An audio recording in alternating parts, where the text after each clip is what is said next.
Que reste-t-il de la présence française en Sarre occupée entre 1945 et 1955? De la pierre, du béton, de nombreuses réalisations d'architectes de l'Hexagone qui ont disposé d'un terrain d'expression et d'expérimentation sans précédent. Il y avait beaucoup à faire, et d'abord construire une ambassade tricolore.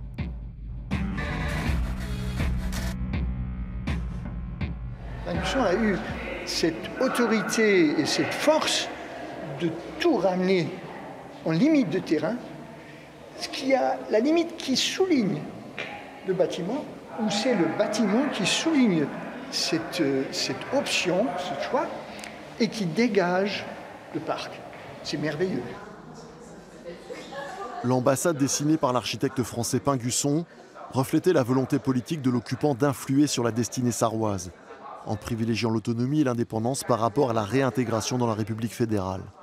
Paris raté, le bâtiment abritait le ministère sarrois de l'Éducation. Il est vide depuis plusieurs années. Autre réalisation magistrale, l'émetteur d'Europe 1 à Felsberg, achevé en 1955, est conçu par l'ingénieur français Eugène Fraissinet, chef-d'œuvre de verre et de béton précontraint.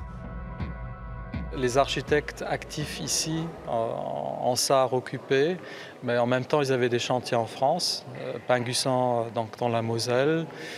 Je prends d'autres, Marcel Lotz qui était à Mayence, il a travaillé à Rouen en même temps. Et en fait les chantiers en France profitent à ce qu'on fait en Allemagne et vice-versa. Et les gens vont aujourd'hui, de toute façon, ils vont travailler dans l'autre pays, ils vont faire leurs courses de l'autre côté de la frontière.